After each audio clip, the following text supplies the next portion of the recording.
I just... Mm-hmm. I would like to make it a point that I saw this yesterday. Yeah. I'm looking at my notes. They don't make any sense to me. Such as what? Can I help decipher them? I don't know, I wrote opens with X-ray cat. What does that mean? Yeah, X-ray cat. It's the iconic. It's the cartoon, right? It's the iconic cartoon from this movie, X-ray cat. He can see through wood. That's not a euphemism. It's actual wood. No, yeah, he can see through wood, but he can only see through wood, so we can see the crime happening. Yeah. Now, my notes, if it wasn't so sort of stuck in my mind, it would seem a bit incomprehensible, but I'll guide us through. I'll be your Sherpa. Are we in? Yeah, we're in. Welcome back to another episode of Talking Pictures with Tawana and Max. I'm Tawana. Nah, not Max. We're back with another episode. Yeah. Following up on the last couple weeks' epic, multi-part examination, dissection, Of the iconic, persecution, Master of Disguise. masterful, brilliant, iconic, Sure. Yeah. Well, I wanted... effervescent. Effervescent? Yeah. That's a great word. I don't know what it could be applying to here. The film. Freddy Got Fingered. No. Oh, the Master of Disguise. The avant-garde, genre-defying Master of statement on Disguise. the industry as a whole, Freddy Got Fingered. Listen, Yeah? we're gonna get into this film, Yeah, we are. and I understand. I need Okay. to... In the whole context of the war that was spurred on by Tron, I meant this as a peace offering. I know you did. Yeah. I know you did. And I understand that this film is a basic fuck you to Hollywood. Yeah. Okay? I understand that. I know. So much more than basic, but yeah. But I hated this. I hated this. Okay. And I just want you to know that right now. Okay. I hated watching this. Yeah. For all the reasons it's made, I understand. Uh-huh.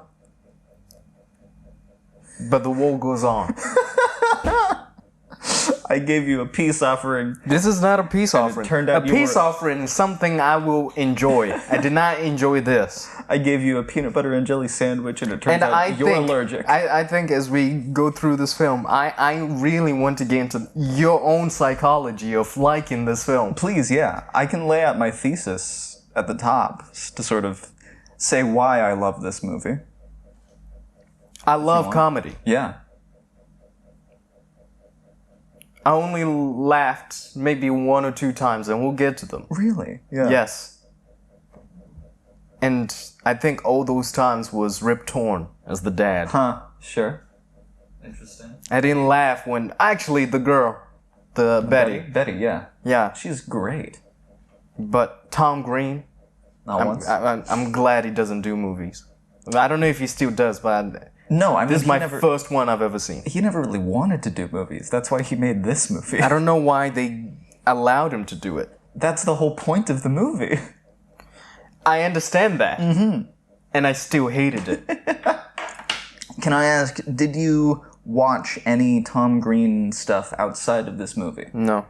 You haven't seen any of his The Tom Green Show? No. Interviews? No. No. Okay. No. So, okay, I'm gonna give sort of my context thesis for this movie to sort of lay out why I thought this was an appropriate choice following Master of Disguise, and then we can get into the whole fisticuffs and everything. So let's talk about art. Yeah, should we talk about art? A few months ago, we ended up on some random adventure of a night in the Tate Modern. Oh, And yes. We were examining various art pieces. I remember we saw one thing that was like a fleshy simulacrum of a human body in I some like ways. that word, simulacrum. Yeah, simulacrum. It's a great word. What does it mean? It means that it's an attempt to be like something, but is not fully like something. Okay. Yeah, it was like a body. It was like a body, but with weird contortions and no head or limbs and weird tubes and shit. And for a while we stood there talking about what the fuck it was supposed to mean, because that didn't do anything for me. I was like, I don't know what I'm supposed to take away from this. I don't know what the intent was. This is just a thing. This is just... This is nothing to me. This is not art to me. And we talked about it with a few other people, just a few random bystanders, and sort of got their opinions on it, and got some various opinions on it. But in the end, pretty much everyone we talked to ended up saying, yeah, I don't really know what the fuck this is. But it makes you think. No one knows what it is, but it's provocative. No one knows what it is. It gets the people going. It's the whole thing of, well, I could have done that, but you didn't, and that's what makes it art. I don't know if I agree with that whole sentiment. But you love this film. But then, see, the thing is, then we went around the Tate Modern a bit more, and we ended up seeing the Duchamp urinal sculpture. I think it's called the Fountain. Duchamp. Anyway, that piece basically kicked off the modern art movement, in a way. The idea of just putting something banal and mundane, taking it and calling it art, and that being the whole artistic nature of it, is the fact that it's not art, and that's what makes it art. You know? We are not pretentious. I like Master of Disguise. I just want to put that out there. Picasso pioneered the movement of Cubism. Vincent van Gogh and his Impressionism. I love how you said Van Gogh. Van Gogh. The way Vince used his Impressionism, the Cubism of Picasso, all these various new art trends coming around the late 1800s, dawn of the 20th century, bucking trends, its resistance, breaking the form. Breaking the form is, I think, the thing that attracts me to these things the most. And then you get into the 20th century and you see things like Andy Kaufman. Yeah. Andy Kaufman's comedy being almost anti-comedy in the fact that, you know, his immigrant character is someone that you laugh at, but then you feel bad for laughing at him, but that in itself is the joke, so you laugh at yourself for feeling bad at laughing at this thing that is supposed to make you feel all these things. It's working on so many different levels. And then we get into the 1980s and the 1990s, and we're faced with this Gen X counterculture. Fucking Gen X, man. The ones just before us. The people who were promised everything and received nothing.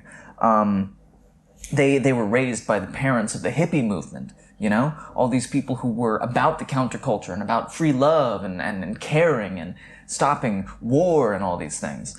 And these people who cared so much about various issues. The Gen X counterculture, growing up under Reagan, a very cynical time, the counterculture was not to care, it was to not care. To say, oh, Say whatever. that one more time. Say that one more time. The counterculture was to not care.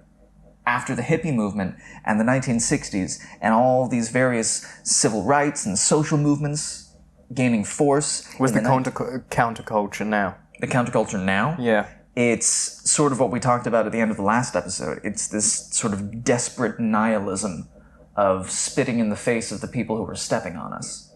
And it's not directed at anything. Exactly. Well, Luigi is a focusing of that. I'm not publicly advocating for murder, but Luigi focused a lot of feelings that I think a lot of people had into one sharp, clear statement.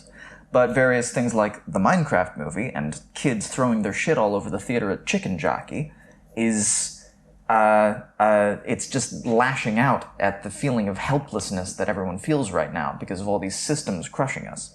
In the 80s and 90s, it was when we were just starting to be really, really aware of these systems. Under Reagan, under this conservative economic force that was sweeping across the nation, under the satanic panic and things, the counterculture of Gen X was to say, I don't care about all these things. You care about things? That's lame. You're a fucking poser. And that led to a bunch of things. There's the song United States of, My United States of Whatever. You got Ali G in there. Flagpole Sitta by Harvey Danger. The lyrics are all about feeling uneasy about where society is right now, but not being able to do anything about it. Antonin Artaud and the Theater of Cruelty said a few things like, no one has ever written, painted, sculpted, modeled, built, or invented, except literally to get out of hell. One of his other quotes about the Theater of Cruelty was, or not a quote from him, but a quote about him. Artaud sought to remove aesthetic distance, bringing the audience into direct contact with the dangers of life. By turning theater into a place where the spectator is exposed rather than protected, Artaud was committing an act of cruelty upon them, breaking the form, breaking the expectation of what people are basically consenting to experience when they go into an artistic piece, and smashing that and making them feel a bunch of things they weren't expecting to feel, a bunch of things that they're not, quote-unquote, supposed to feel, much like told Brecht and his various theater pieces where he would alienate the audience intentionally in order to make them think about themselves as the audience. Ladies and gentlemen, and everyone in between, Tom Green. Freddy Got Fingered. Wait. Did you just put Tom Green in the same conversation as all those people? Yes, I did. Tom Green, Antonin Artaud, Andy Kaufman, all on the same level. And if you'd watched some of his interviews and stuff, you might understand why I'm saying this. Tom Green's whole thing was intentionally being obnoxious, intentionally being obtuse, doing the most annoying, irritating, frustrating things he could to regular people, selling it as a show, and mocking the very idea that he was gaining success using these acts. It reminds me of, what's the guy called? Eric Andre. Sure, yeah. His comedy. Yes, very much. And I don't like it. Okay. I don't like it. Fair enough. It's the type of thing where if it was to happen to me, I know for a fact I would act angrily. Oh, sure. Yeah. So I don't give a fuck what point you're trying to make. Okay. So it's just for you, the people involved in the creation of this. That's Yeah. Okay. Yeah. And as we get into this, I look for my comedy to laugh. Yeah. Yeah. Very simple. I think we had this conversation a few days ago where I said, if you can make people laugh, you've won. Yeah. Drama's hard because people have different ideas and different opinions and taste into how something can be done. But if you can make people laugh, you've won. Mm-hmm. And the problem is, going into this, everything I knew beforehand, like it's a big fuck you to the Hollywood movie system, okay, whatever. Yeah. But I didn't laugh. Interesting. As a comedian, I feel like you failed. Interesting. I feel like you failed as a comedian. Yeah. But now you want to get into art. Fine, okay. Let's get into art. What I want to get into is the multiple layers on top of just the basic thing that we're presented with. Yes. Okay. Yeah. And as we go through it, you might change my mind as we have the conversation. Okay. But let's get into it. Let's do it. X-Ray Cat. X-Ray Cat. We open, after all the logos, on just the image of X-Ray Cat, a drawing on a paper, a weird little drawing, an absolute shit post of an opening image of Tom Green explaining X-Ray Cat, saying, "You can't get me, yes I can," because X-Ray Cat can see through wood, but he can't actually, he's a cat, he can't open doors, he can see the crime happening, but he can't stop the crime, and he can only see through wood. He's X-Ray Cat. Wow. Yeah. Wow. Okay. Yeah. Okay. Okay. And Tom Green is... I'm not even going to get angry like you did during Master of Disguise. I'm not even... It's not worth it. I respect that. It's not worth it. No. But yeah, okay, I got it. What would make you feel angry about this? Nothing. No? I'm not even going to allow it. But what is, if you... Everything. If you're not allowed... Everything. Everything. I was watching this and I was like, I'm not even gonna bother. I'm not even gonna bother. Interesting. I'm not even gonna bother. Okay. I don't even want to get like chronologically into the story. I want to get straight to the different points because there's no point. Sure. Okay. Basic story is Tom Green plays Gordy. That's his name, right? I don't think we get a last name. Gordy. Gordy, that's his name. Yeah. Okay, he's a 28-year-old who wants to be an animator. Yeah. He goes to Hollywood, gets rejected, comes back home because he's a 28-year-old who doesn't have a job. And his parents want him to get a job, especially his dad. Yeah. Rip Torn. Then through that process, he meets Betty, who we'll get into her, who turns out to... They get together for some reason. She's in a... He finds true love. Whatever. Then he somehow gets... not somehow. She inspires him to go back into animation. He sells his anime... I want to get into the different parts. Sure. The straight thing I want to get into is the horse scene. Because he wasn't the only one. So... The amount of times I saw an animal ejaculate. It was one, the horse on the farm. Does the horse actually ejaculate? That's ejaculation. That's real. Okay. That is real. He did that. No, he definitely did put his hand on a horse's penis. No, he did, and he rubbed it until it ejaculated. I don't remember the ejaculation, but he did it for You sure. don't remember the ejaculation when it literally sprayed? I was so caught up in the ascendant statement of the scene itself. Now, this is where we get into your psychology. Because this isn't the first time, well, the last time that we see an animal's penis. No. Now, I did actually forget about the elephant penis at the end of the movie. I wasn't expecting that. That's not part of it for me. I That's just feel a like little there's another bonus. one. There was the elephant penis, the horse penis. It's only those two. There's no other Is it only animal- those two? I feel like there's a third one. There's no other animal genitalia. There is the deer carcass, which is, of course, a fake deer carcass. No, it's a real. It's real? Yeah. Did you look that up in the production of this movie? Yeah. It's a real deer carcass. Yes. That is amazing. That And is disgusting. It is disgusting. And it's amazing. In any other movie, I would say, yeah, that's disgusting. But in the context of this Why? movie... Okay, why does the context change? Because this whole movie's thing is about... It's a movie of cruelty. It's about making you question why the hell this is allowed to exist, and yet it does. He was given a blank check to make a movie, But, okay. and they allowed all this to happen. You love this film because of that. Yes. But Master of Disguise, you hated. Because Master of Disguise wasn't giving someone a blank check to make whatever movie they wanted. It's the same budget. It's same. Okay, it's not about the budget. The Master of Disguise is about someone wanting to make an unhinged comedic dream and being restrained by the studio, so everyone involved throws up their hands. And I think they gives came up. out at the exact same year. 2001? When did Master of Disguise come out? Master of 2002? Disguise was 2002. Oh, a year after. With Master in Disguise, they all threw up their hands and gave up and said, you know what? Fuck it. This will be good enough. We'll just churn this out, write it off, and that'll be good enough. There was no specificity, there was no aim, there was no heart in it. This movie is absolutely abhorrent, it's disgusting, it's morally reprehensible in multiple ways, and yet there is effort, there is aim, there is heart put into this. There is so much detailed focus made into making this movie the most uncomfortable, disgusting experience possible. I will give you one thing. Yeah? I don't know why this film exists. Because Tom Green tricked Hollywood into giving him all the money he wanted to make this movie. I want to meet the executive. I would love to meet the executive. I want to meet the executive. I want to hear the story of greenlighting this. Yeah. And when they saw it and how they reacted. And I hope they got fired. I mean, that would only be poetically right.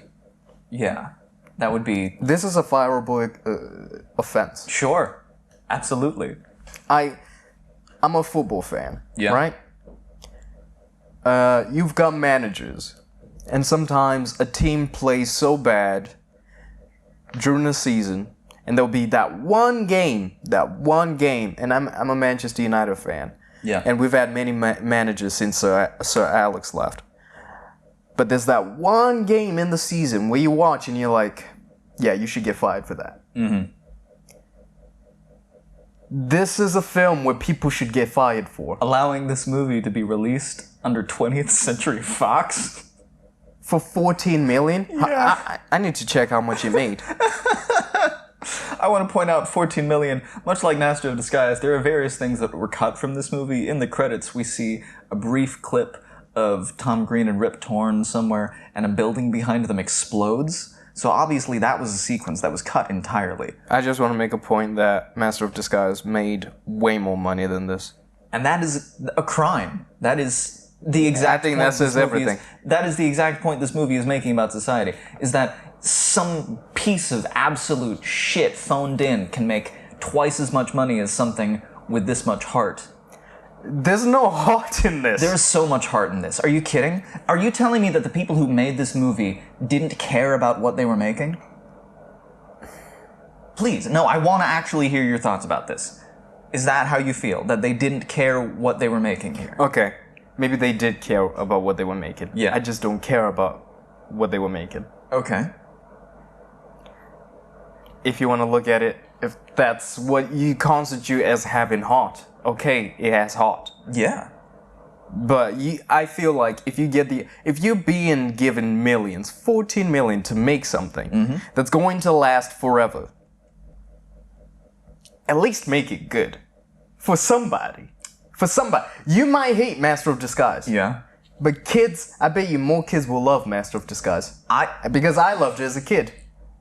But kids, and I'll admit that this is me too, kids are dumb.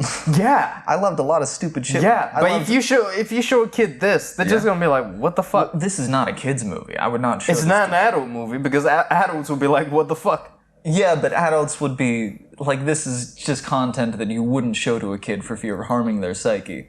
Now, admittedly, this could harm a few adult psyches too. I think it harmed my psyche, and that's saying a lot. Was it the horse penis that did it? It was many things. That should be counted as animal cruelty. It's definitely questionable. Yeah. Do you know what it reminded me of? Yeah. The horse scene. Did you ever see One Guy, One Horse? No, I've heard of it though. Should watch One Guy, One Horse. I put that out there. Watch One Guy, One Horse. Listen, I grew up on the internet. I've seen all the stuff. But you haven't seen One Guy, One Horse? Not that one specifically, but I've seen various flavors. Have you of seen that. Two Girls, One Cup? Of course. One Guy, One Horse. Watch it now. Interestingly, that video came out after this movie. What, Two Girls, One Cup? Yeah. When did One Guy, One Horse come out? Let's find out. I wonder if it still exists. Spoiler alert, he died. Yeah, is that Mr. Hands? What? Mr. Hands, the guy who got fucked by a horse and died. That was Yeah. his name? I didn't know. Don't give them names. Yeah, no, that's him, yeah.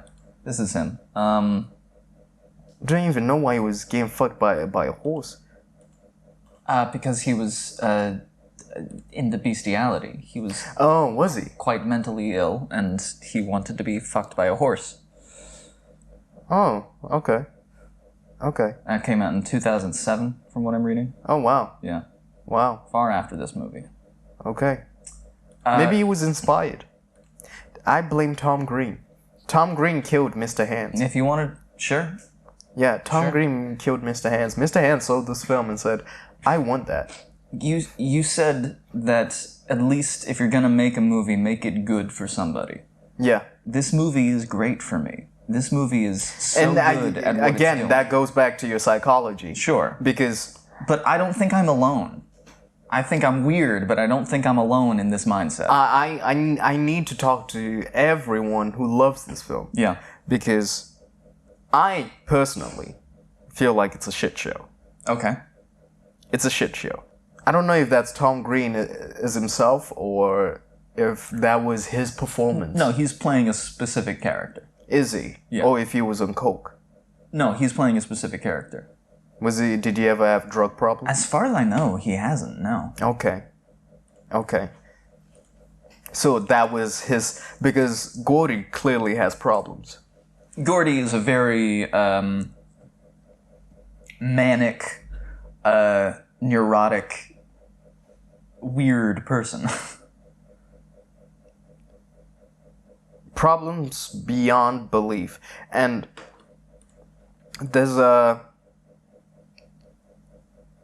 I wrote down, why do they keep repeating proud?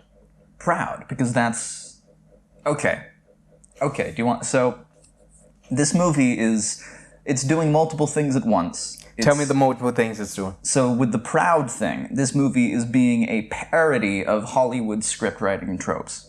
It's a parody of the movies where the young, desperate artist just needs to move to Hollywood and forget the system, man, and forget his parents, man, so he can follow his dream. Yeah.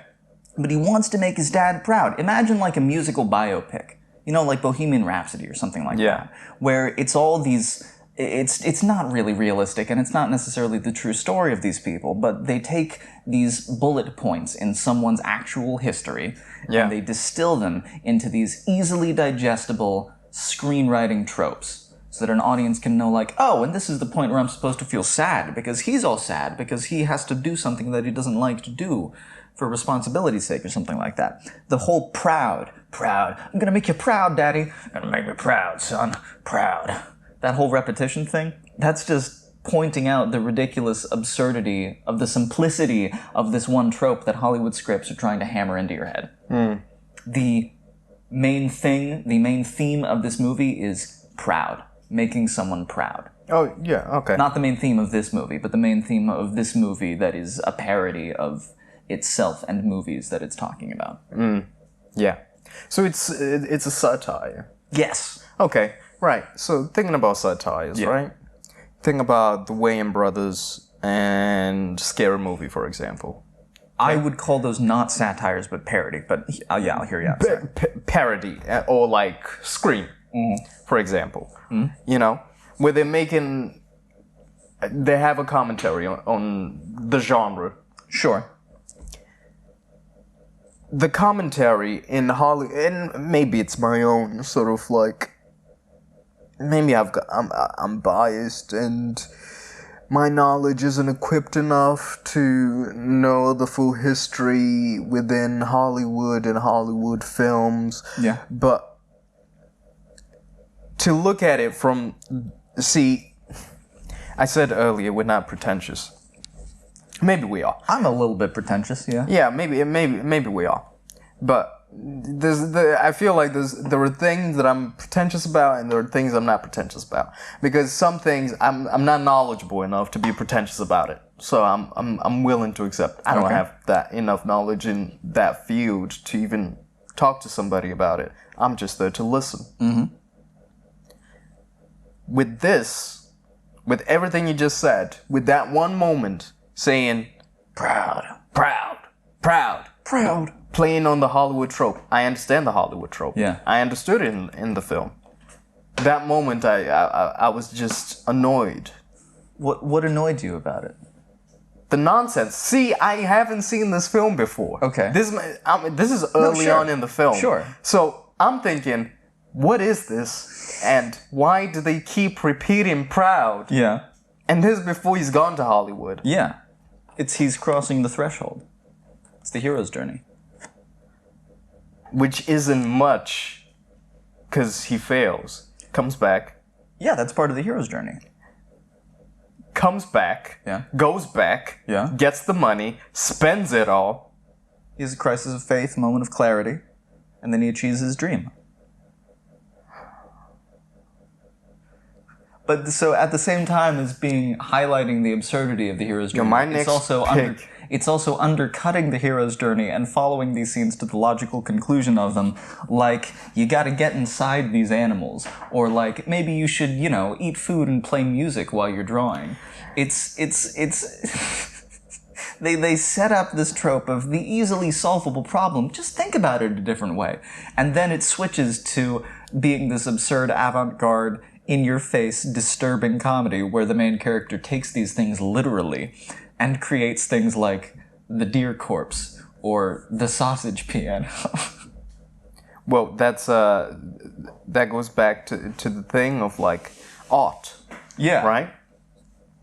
I feel like if you're alienating people, and it goes back to when we went to Tate Modern, and I was like, if you alienate people, then you can't allow them to enter. But then I've also been in Brecht plays where I feel like that's just my opinion. I felt the exact same way the first time I did a Brecht play. Where I was like, no, I just don't agree with this. You didn't enjoy it? You didn't? No, I don't agree with it. Okay. I don't feel like that's how you should treat your audience. You should allow them to come in. I think I understand that. I think when a Brechtian play, when a Brechtian type project is effective, and maybe this movie just wasn't effective on you, but when it is effective, it can allow you to get in from a different angle. What did you think of Sorry to Bother You? Sorry to Bother You. Yeah. That was the Lakeith Stanfield film, right? Yeah, Lakeith Stanfield, Armie Hammer, turning people into horse people. Yeah. From what I can remember, I really enjoyed it. Okay. But I don't know why. Because I would say that movie does things to... I think it depends how it's done. Sure. This movie is very abrasive. Yeah, I think it depends on how it's done. Mm-hmm. And maybe also if... Sometimes you might need to be a little bit prepared of what you're walking into, and if you don't know and you're a little bit taken aback, you kind of go... Because the film's called Freddy Got Fingered. Yeah. Right? And immediately, as I was watching this film, I was like, this is your second pick where you've got a name of the character and the main character isn't called... that's... Yeah. Freddy is not... Tron, the main character isn't Tron. Yeah. Freddy Got Fingered, the main character isn't Freddy. Yeah, Freddy is the fucking brother. Yeah. And that I hate that. That wasn't intentional. I know it wasn't, but I just realized it and I was like, I hate that. But the brother's actually played by the guy from American Pie. Yeah. I'm forgetting who he plays in American Pie. I don't remember his name. But there's a few people in this who, like Rip Torn, rest in peace. The woman who plays Betty, she's brilliant.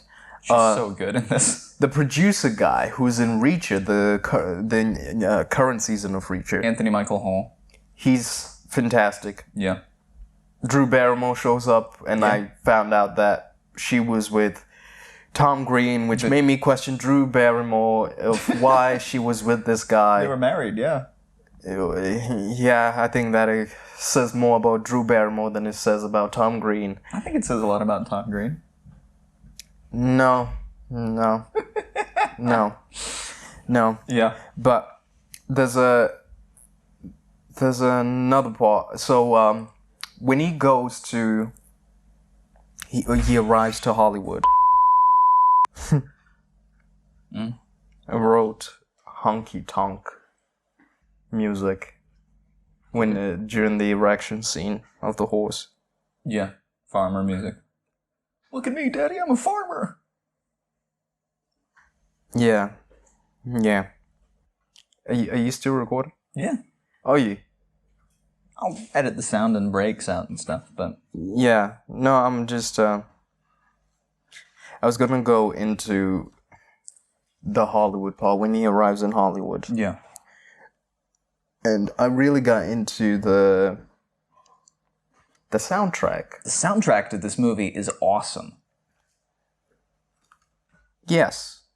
I will give you that. Great soundtrack. I will give you that. Because it's such a mixture of different genres. Mm-hmm. Like you've got Cause by Gary Newman that plays. You've got Sammy Davis Jr. that plays during the Hollywood. I Gotta Be Me. And there's even some hip hop in there, which I found out that Tom Green was an MC once. Yeah. Before. So he clearly has. See, I feel like I need to have a conversation with him. This is why I said you should watch some of his stuff before going into this movie. I think it would have prepared you in some ways. Tom Green, he had sort of spin on a variety talk show where he would have segments, pre-filmed segments where he would go into various stores or businesses and disrupt things and act like an asshole, and then also act indignant when people would ask him to do things in... They would be asking him to leave and stuff, but they would be asking him to leave in various corporate platitudes instead of just getting to the point of, you're acting like an idiot, get the fuck out of the store. They would have to play by these systems, the rules of these systems that they're under. Meanwhile, he's facing them with absolute nonsense and refusal to adhere to any of those systems. And they keep running into this wall because they don't really realize how to deal with something that is just direct and real, unabstracted.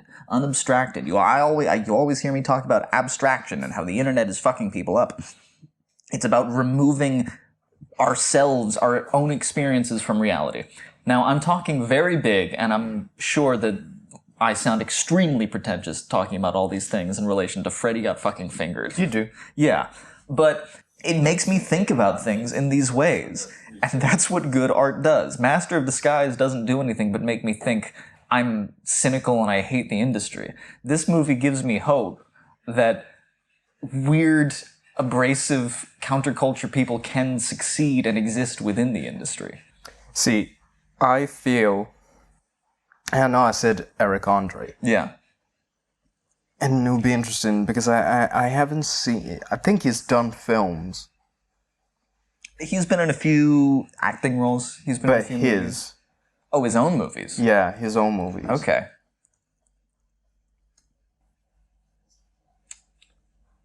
I'm looking that up right now. Bad Trip. He shows up in Jackass 5. Only white people can get away with this. I think that's my problem. Okay. That's my problem.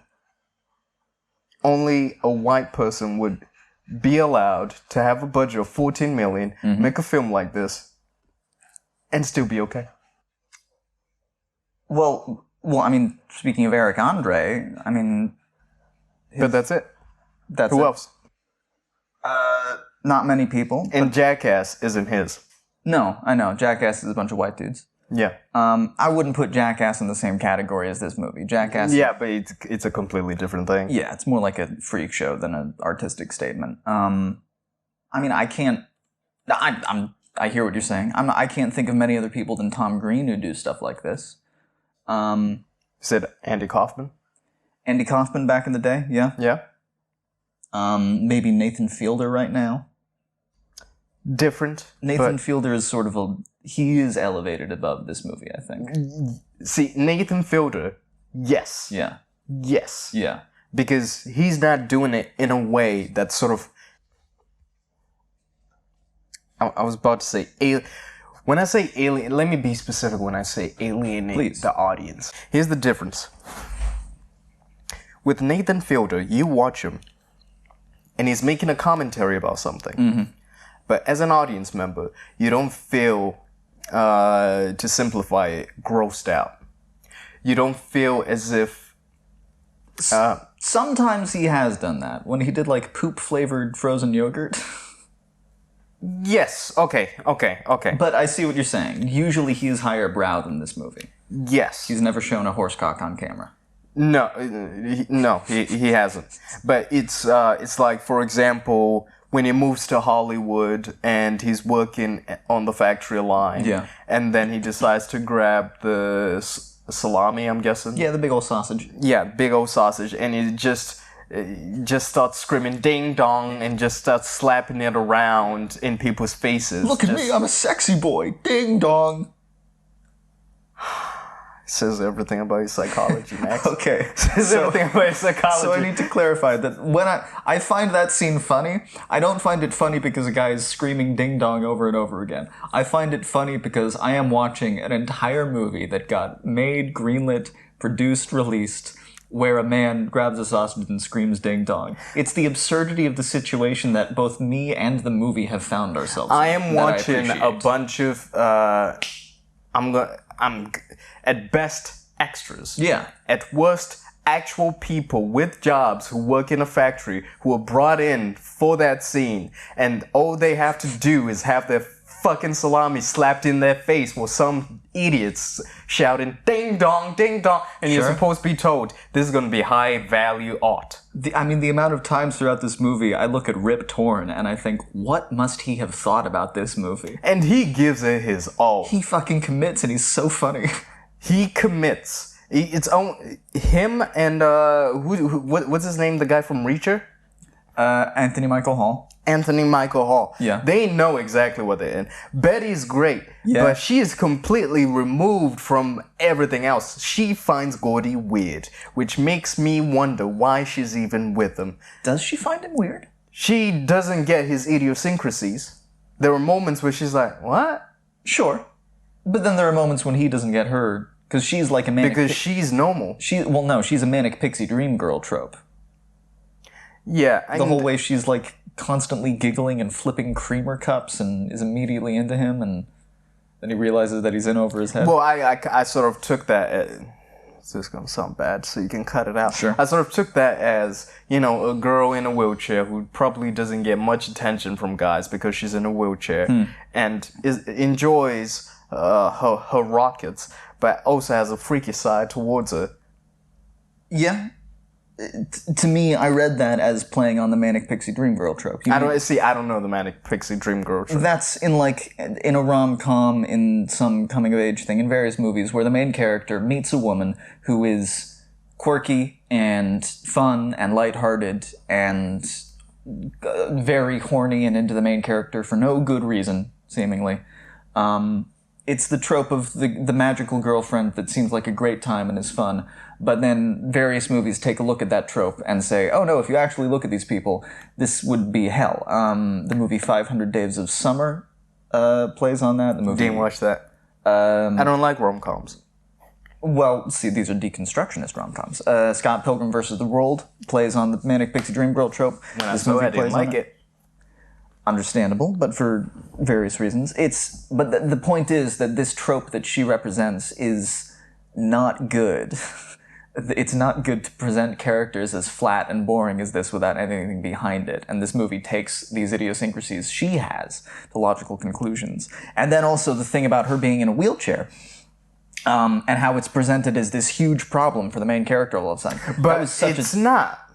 It's not. Because he sees it, and he doesn't... It's not like a big deal. It's his dad who sort of brings it up as a big deal. He's the one who keeps hammering it home, but there are a few scenes where Tom Green's character, where Gord has to sort of get over it, because as she goes away after they first meet, and he realizes, uh-oh, she's in a wheelchair, and the music is playing this dun-dun-dun, because, uh-oh, the main character is attracted to someone who turns out to be in a wheelchair, which was a big 90s thing of, like, the disability, it's such a huge problem, it's crazy that you would be attracted to this person now, right? And then he's got a scene, a couple scenes later, with his friend who's like, well, so what I'm hearing is that you hate the handicapped. No, I think it's very clear you hate the handicapped, because he's trying to explain his problem without making it a thing. I will give this film something that did make me laugh, which was that her kink was that she liked her legs getting whipped. Yeah. And I was like, oh, yeah, that's pretty good. That's a good angle. Mm-hmm. Yeah, I like that. But can she feel anything? I think her legs are fully paralyzed. Yeah, but then she acts as if she feels something. Maybe she can feel a little bit of sensation. Listen, I'm not saying this movie is great representation on half of the disabled. I don't know how people with actual paralyzed legs would react to this movie, and I wouldn't be surprised if they didn't react well. But you love this film. I love it, and I acknowledge how anyone would absolutely hate this movie. I completely understand why people would hate this movie. I love it for a few very specific reasons that are specific to me. What you said about only a white person being able to get away from this, yeah, thinking about it, yeah, this probably is a privilege that only white dudes would be able to get away with, because we're the only people that can clown around like that. The same way you only hear about method actors as usually somewhat wealthy white dudes, like Daniel Day-Lewis or various things. You don't hear about women or black people going into such extremes of method acting, because, frankly, that's a pain in the ass to be around. You heard about it with, what's his name? Austin Butler? No, black guy. Jonathan Majors. Jonathan Majors. When he was going through his old shit. Sure. And that's how he got into trouble, because they were saying he was a pain in the ass on set. Sure. But everyone else is completely great when they're in character. Yeah, it's absolutely a double standard that I don't like about the industry. I don't like the method acting thing. I generally don't like assholes. For some reason, Tom Green got through my firewall, and the fact that he managed to get away with as much as he did, pointing out how stupid and bad it is that he keeps finding success, is what makes me appreciate this movie. But I understand that is coming from a privileged position, that is coming from my specific experience, and it just doesn't work for everyone. Speaking of privilege, Yeah. actually goes back to when he, because we're on the Hollywood part. When he first moves to Hollywood, he walks straight into the Radioactive Studios, which is a company, an animation company. Yeah. And all he does is he's talking about a badger and eels. Well, he walks in and he's just trying to act like he belongs there, and so he's like, "Yeah, no, I'm here with the bag." And the security guard is like, "The bag? What are you talking?" It's like the bag for the eels. I mean, for the badger. And then he just starts pointing at the floor and mumbling incoherent nonsense, just to distract his way through the guards. Which, But he goes all the way to the offices. yeah, he says, "Japan floor, Japan floor." Goes up in the elevator. See, are you hearing the brilliance of the script? Are you hearing it as you go through it? The fact that he's just mumbling nonsense to distract his way into Hollywood? Yes, I'm hearing that. I mean, he mumbles nonsense a lot of the time, not just that part. Yeah. It's goofy. Yeah. I watch a lot of internet comedy that I think is in the same sort of lineage as this. There's the internet sketch troupe Auntie Donna, this Australian comedy sketch troupe. They've got a 6-part series on Netflix, which I fucking love. I think they're amazing and very, very funny.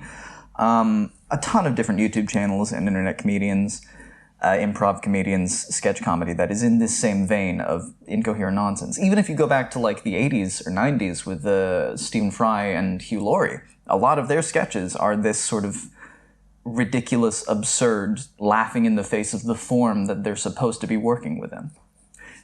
It's breaking the form, like I said earlier. See, I don't mind breaking the form. Yeah. But with this, it's really hard for me to accept it. I'm trying to figure out, yes, it's the alienation of the audience, perhaps, but then, as we've already established, Nathan Fielder does it, and I'm okay with it. Yeah. But with Tom Green, this specifically, It irritates you. Yeah. Yeah. Do you find this movie offensive? Not offensive. Okay. Like, I'm not, okay. I'm surprised and not surprised that this film exists. Yeah. The thing that surprises me is that he was allowed to direct it, and he got all the way to get released. Yep. And nobody said anything, which astonishes me. Yeah. Especially when you know the history of this industry, which goes back to the privilege thing of like, wait, so this is the history that you guys have of allowing stuff like this to get made. Whereas there are other filmmakers who never get the opportunity. Yeah. But this gets made. Because Tom Green tricked his way into Hollywood. How did he trick his way into Hollywood? His counterculture thing was resonating with a lot of young people. A lot of his stuff he went on to do his Tom Green show. So this goes back to the Gen X point. Counterculture. The internet, the rise of the internet culture, he was one of the first people to do like a live stream show. He did a live stream show once where he was taking callers and people would call in and immediately just start saying various slurs and he would immediately hang up on them. Very representative of like 2007 internet. His entire shtick was giving a voice to this Gen X angst.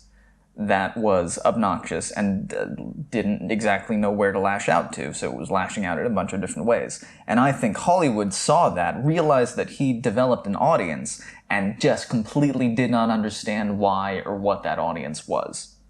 And we're like, well, it seems like he's working on something. We can make some money off of this guy. Give him a movie. And they gave him a movie, and he made this, and they never gave him a movie again. Well, it reminds me of Idiocracy. When they're all in the movie theater and they're just watching an ass farting. And they love it.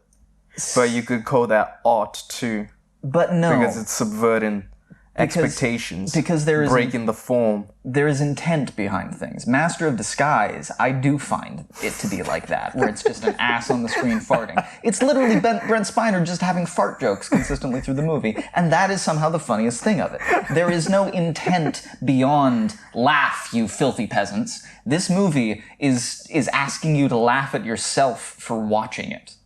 The levels of irony that this is operating on are more steps removed from a basic cynical capitalistic attitude that something like Master of Disguise or however many different shitty movies you want to bring up have. This is aware that it is a shitty movie. It is trying to be shitty and off-putting, whereas Master of Disguise is trying to rake in money from the lowest common denominator. Okay, talking shitty and off-putting. Yeah. He meets the producer. Yeah.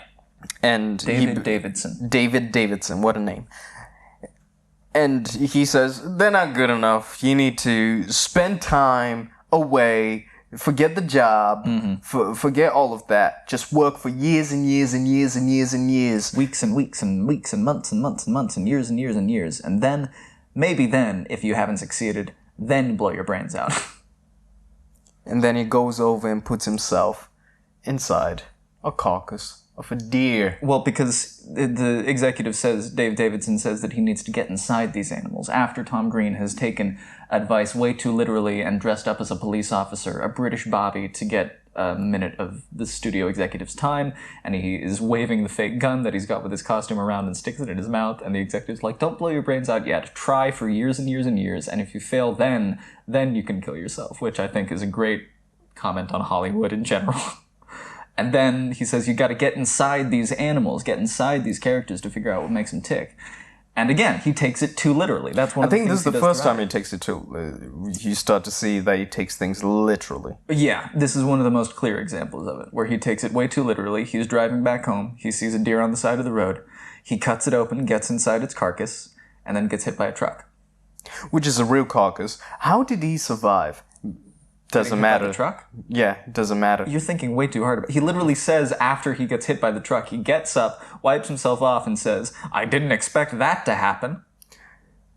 Yeah. Because it's making fun of stupid comedy movies where random bullshit happens for no reason. Yeah, you're right. I'm thinking way too hard. Way too hard about this artistic piece. I'm not saying that you're not supposed to think about it. I'm saying you're supposed to think about how stupid it is. That's the point of it. It's really stupid. It's really stupid, and intentionally so. Not accidentally so. Not in order to rake in money from the lowest common denominator. Intentionally stupid. It's the intent. See, I told me not to take it seriously. I was like... Please do. I wrote, he then gets hit by a truck. Not a car. A truck. A big, massive fucking 18-wheeler. We're talking fucking Optimus Prime running him over. Yeah. And he's still no scratch. He's fucking Dominic Toretto he's in fine. this bitch. Fucking hell. Fuck in hell. How does that make you feel? How does that moment of the movie make you feel? It made me feel when he was driving back and he sees a horse fucking another horse. Mm-hmm. Why? How did that make you feel? Nothing. I didn't see? This, it goes back to what I always say. The worst thing a film can do is make me feel nothing. And this movie made you feel nothing at all? No, I was there, I was like, why? I felt disgusted. So I'll give you that. Great. I felt disgusted. Yes, thank you. I felt disgusted with the animal scenes. Okay. I felt disgusted. Sure. Which is to get me to that point. Well done. Naturally, yeah. well done, because I rarely care. Mm-hmm. But to get me to be like, it was the horse getting a handy, The horse, yeah. and then when the horse is fucking the other horse, I was like, okay. And this is about 20 minutes in. Within the first 15 minutes, we're seeing him masturbate a horse. Yeah. Yeah. And I was like, okay, this is the film. Lest you forget that this movie is a sarcastic shitpost. Because that's right after a whole sequence. That's after the whole Proud sequence. See, this... where it's making fun of the hero's journey. It's setting up his goal, the theme for the movie. And then it makes you think, oh, this is almost a real movie. And then immediately it undercuts it by showing you one of the most disgusting images you could possibly see. See, it's funny you talk about internet culture. There's a documentary on Netflix which talks about early days of internet and how you end up with I'm forgetting the internet group. 4chan? 4chan. Yeah. Yeah, and how it started off as memes, but it was things that they find funny, but it was to sort of subvert expectations and shit like that. This film reminds me of that. And when I was watching the documentary, I went, these guys are fucking idiots. And they even said themselves, yeah, we're fucking idiots. It was just shit we thought was funny, and we knew people wouldn't find it funny. And that was the point, that they wouldn't find it funny. But we found it funny that they didn't find it funny. Sure. Art. Eat my ass. That's art. It can be. I find what this movie is doing more targeted and less hateful than what 4chan got well known for. Because 4chan really did become basically just a cesspit of non-ironic Nazism and pedophilia and a whole bunch of shit. This movie isn't hateful to any specific demographic except an entire audience, I think. What about kids? Well, so this is what I said in the last movie. It would have been really funny in Master of Disguise if that kid had just, like, fallen down and eaten shit more often. Yeah. Little Andy in this movie, every single scene he's in, he eats shit, and it's so funny. Yeah, it's great. He runs over to Gord when he comes back to town, and he trips and falls over and smashes his face into the car. Later on, he gets hit in the face by a baseball. And both of these times, it's right at the end of the scene. It's just a little throwaway button at the end of the scene. He falls over, he gets hit by the thing, he eats shit. It's a wide shot of him crying and getting very, very upset, and then it zooms in on him with blood pouring from his face, and then it abruptly cuts away to the next scene. It's so funny. Have you ever taken a Rorschach test? Listen, I understand in real life, kids eating shit is not funny. I mean, sometimes in just a pure farcical way, when you take all the actual humanity out of a situation, something can look funny in the same way that anyone falling over. Mel Brooks' famous saying, tragedy is when I get a paper cut, comedy is when you fall into an open manhole and die.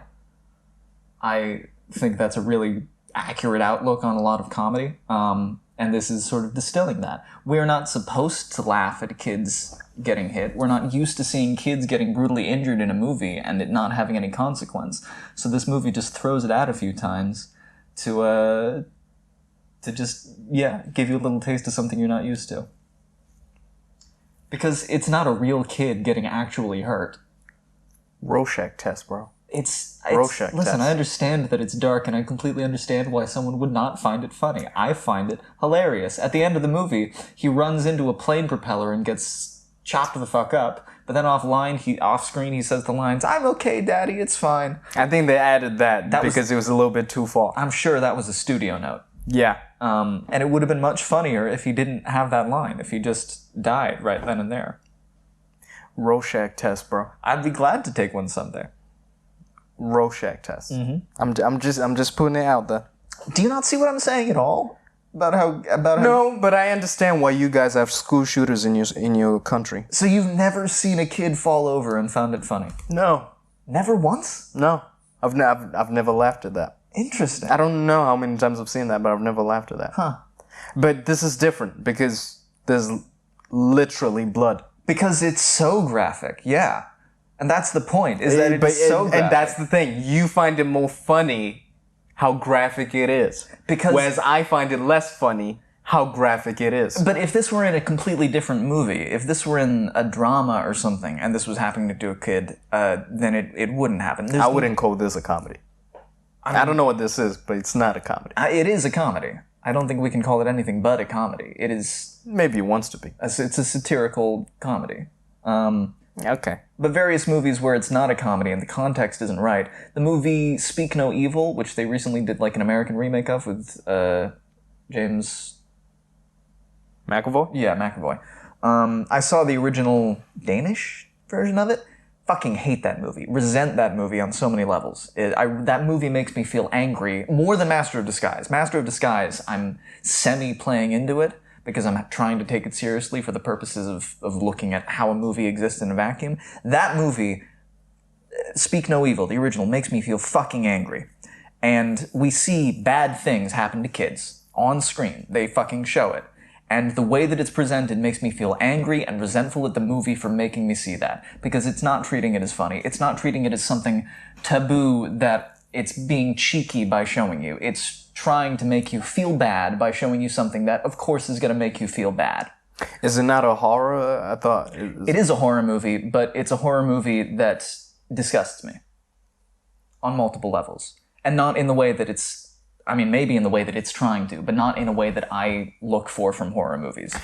See, in the same way that, in the same way that, like, a Serbian film or Human Centipede or something it's torture porn. It's not anything of substance. It's showing you things that are obviously going to disturb any person and being like, yeah, you feel disturbed, don't you? And I'm like, yeah, of course I do. This movie...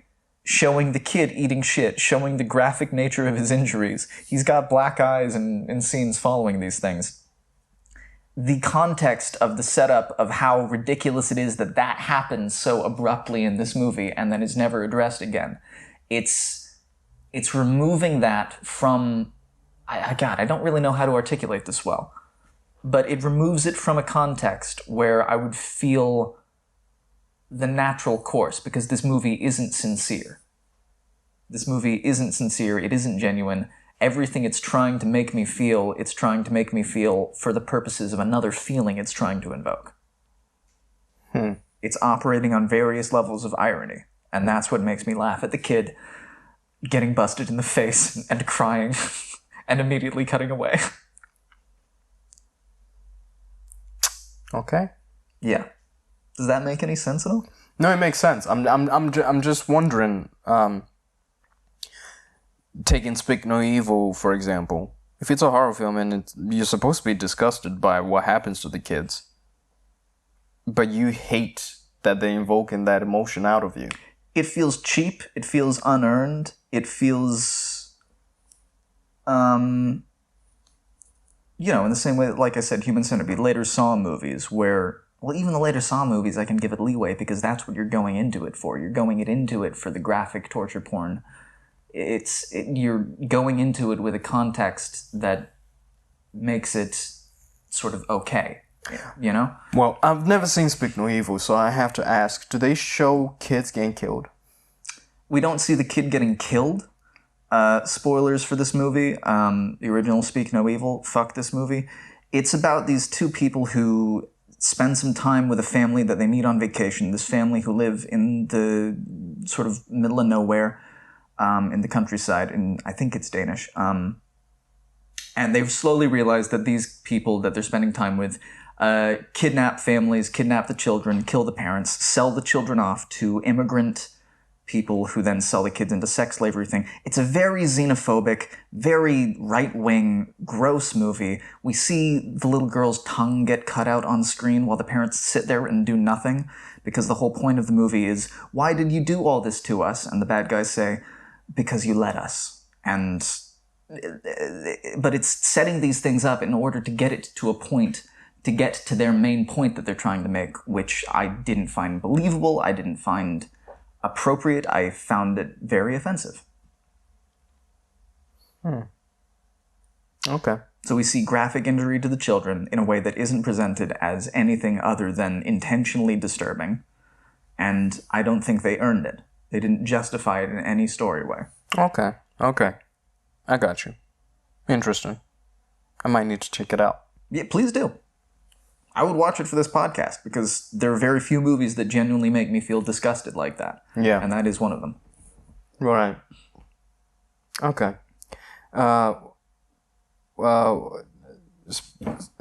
Speaking of a kid, Yeah.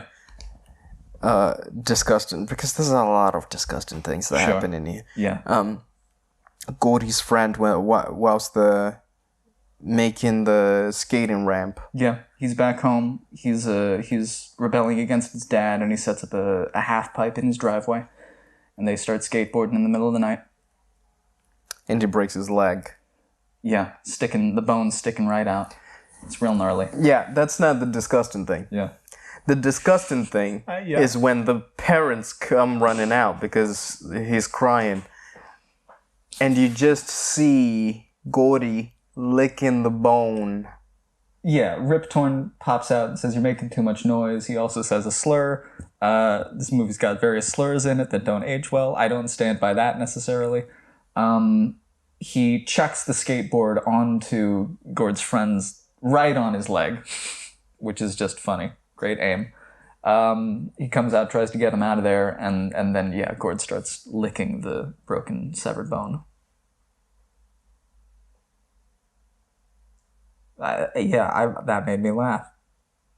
It didn't make you laugh? No. What did it make you feel? Disgusted. Yeah. Disgusted.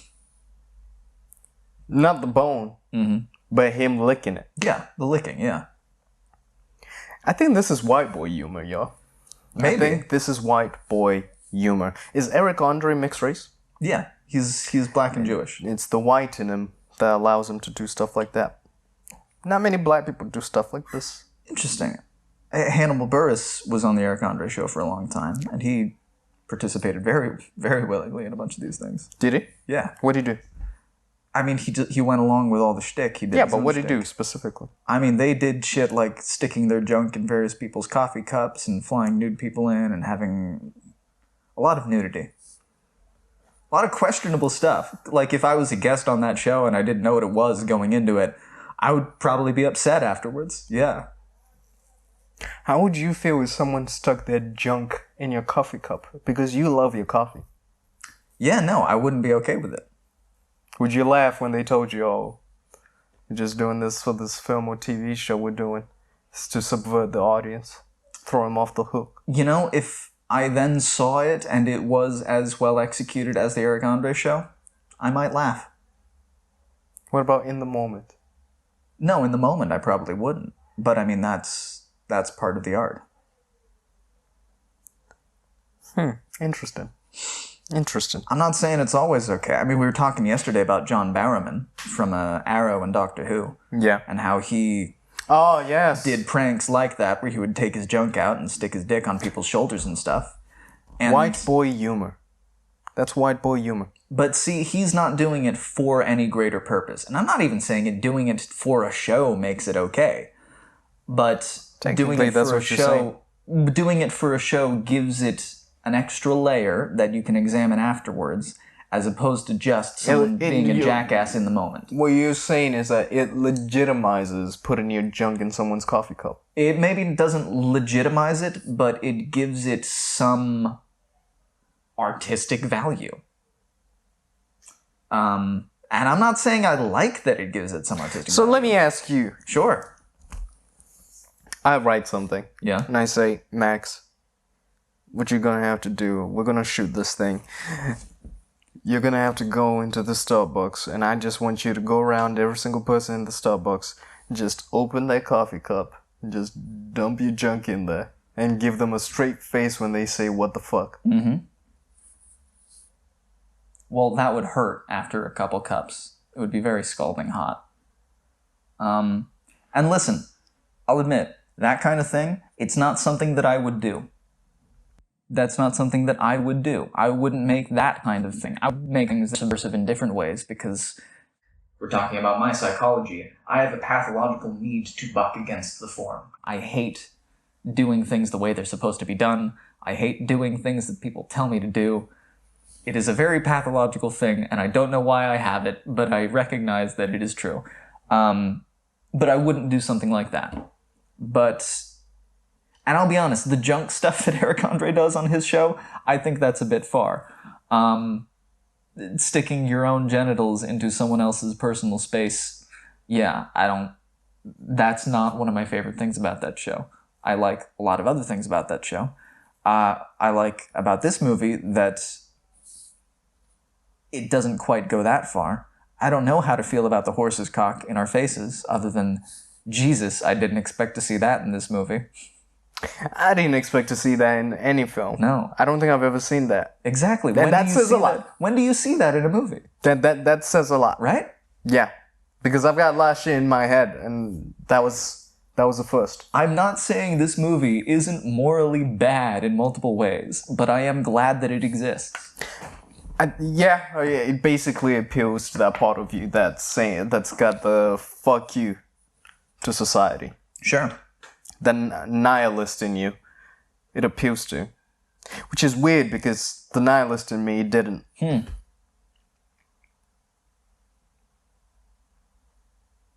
Says a lot. Yeah. It depends, I guess, how it's done. But it was going back to Betty because they meet Gordon meets Betty whilst he's trying to visit his friend in the hospital. Yeah. And that's where she's flipping the creams. Yeah. And at first you think, oh, she's doing I guess, what became a viral sensation of people flipping the bottles. Yeah. Which I guess Tom Green came up with first. Well, maybe not first. It's probably just been in the zeitgeist and people just popularized it. Yeah. The word. Yeah. Yeah, with the internet. But I see the thing with Betty, because she's cute. I like her. She's so great. She's so cute. And it was when they're on their first date, and because she's a rocket scientist, an amateur rocket scientist. Yeah. But she wants to build a rocket to make her wheelchair go faster, which I really respect. But it was when she asks him to whip his legs. Yeah. And then afterwards, she volunteers to suck his cock. Yeah. And I say that verbatim. That's her main motivation in the movie. Is to make rockets and suck Gord's cock. Yeah. And again, the manic pixie dream girl trope of this overly quirky, overly horny girl for no reason attracted to the main character. So when I was watching this, I was thinking the other day when we were having the conversation about why is it difficult for guys to write for women? Yeah. And I was thinking specifically about it when she came up with this. Because, like you said, her whole motivation is to suck cock. Yeah. It's intentionally stupid and shallow. But then it's... why? Why? Because that happens in movies. The weird, quirky girl is magically attracted to the main character for no good fucking reason. But they're all over him. It happens in some 90s movies especially. This movie is coming off of a lot of 90s movie tropes. Why does it happen? I don't know, but we all just accept it does. So this movie distills it down to its base things, like proud, like, all I want to do, even if you were poor, all I would want to do is stay at home and suck a cock. It's distilling these things down to the stupidest, most clear possible point. Because that's what movies in general do. It's satirical. Well, actually, you know what? Talking about what movies generally do, because he is a 28-year-old who's trying to be an animator, and he feels insecure. He does the thing in movies where the guy lies about what he does to get the girl, because he starts saying he's into investments, and he, again, starts mumbling again a bunch of shit that has to do with, like, numbers and shit. Stocks and graphs and... Fucking stupid. But he goes as far as when they do end up on a real date, he brings a bunch of papers to show her that his... Actually, before that, actually, the scene with his dad when he arrives... What was the song is... The backwards man, the backwards man, the backwards man. Yeah. I can walk backwards as fast as I can. walk back as fast as you can. The backwards man, backwards man. I can walk fast. I love that so much. The backwards man, the backwards man. I can walk backwards as fast as you can, which means he's not good at walking backwards. He's completely average at it. It's so dumb.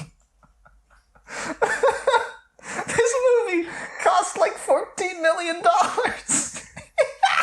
Oh my god. I love it. The backwards man, the backwards man. I can walk back as fast as you can. The backwards man, the backwards man. I can walk back as fast as you can. It's really funny, right?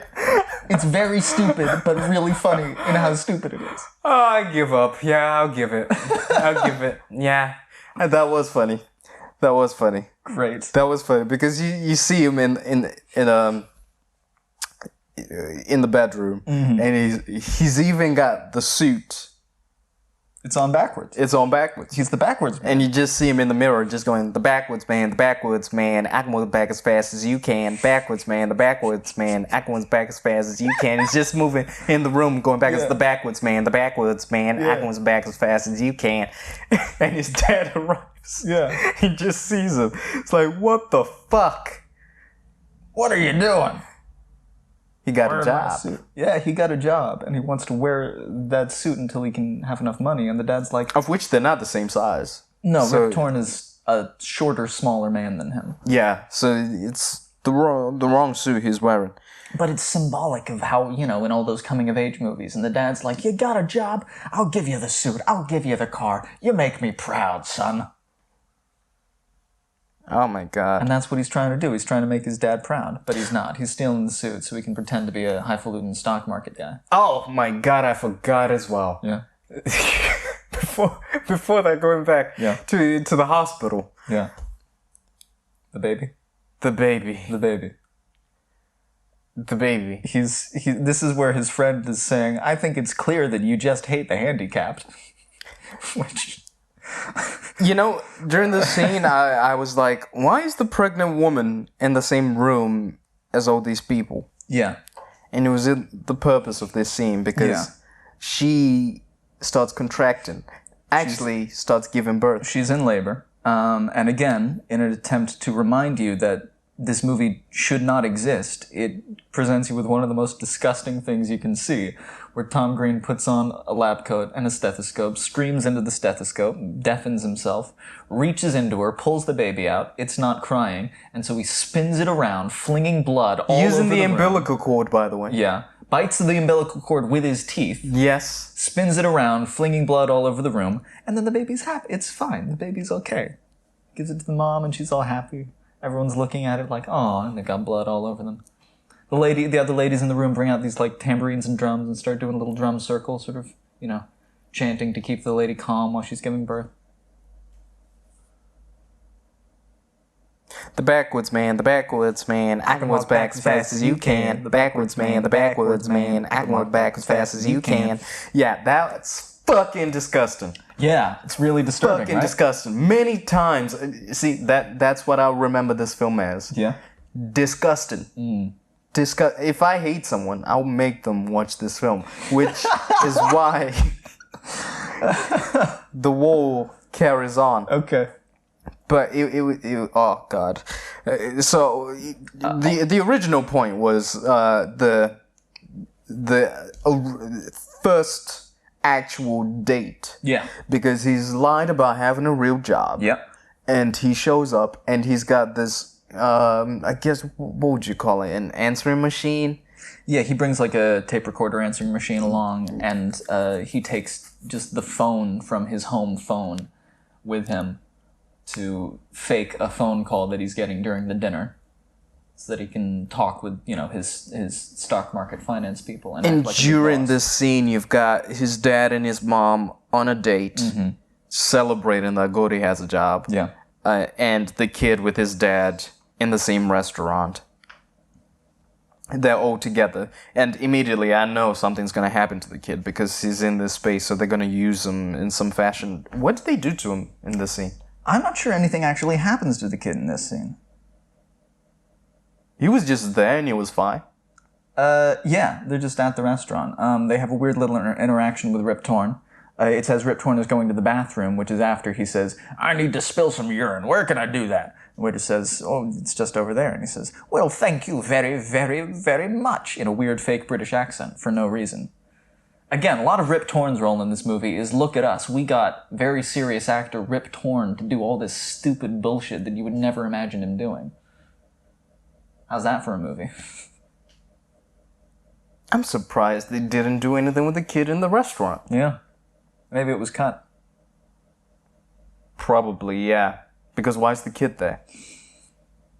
Why anything in this movie? Ah, God. Okay. Yeah, you're right. You're right. You're right. You're right. It's 40 million fucking Deutschmark. I told you to wire the money to Geneva. Last week, I say Geneva, you hear Helsinki. I find a lot of Tom Green's improv rambling funny in an improv comedy way. This is what I meant about specificity with Master of Disguise. There is no specificity with all the random bullshit that Dana Carvey comes out with. Ding dong, get it, got it, doubt it. All of that stuff. This movie, it may be gross and abhorrent, but there is specificity behind all the characters in this. Tom Green's manic bullshit. He's talking about something in character to specific ends. Hammering specific points. Oh, you should play Terry Suave. You should play Terry Suave. I could do that in my fucking sleep. It's not hard. Rip Torn specificity. So many times he just makes these weird little noises. Like when he's saying goodbye to Gord as he's about to go to Hollywood and his mom keeps kissing him. He's like, "Oh, my little boy." And she's kissing him to an excessive amount where it's like, okay, this is clearly exaggerated for the point of comedy. And he's like, "He's a grown man." He just makes these weird little noises. Later on, he says like, "Honey, Julie." It's these weird little random, yet specifically targeted bits. It's so funny. Listen, It's okay. real character work. It's good performers. Yeah. No. It is. It's Are the hospitals always this fun? No, sometimes people here die of cancer. That didn't get a laugh out of you? no, Why not? because it's true.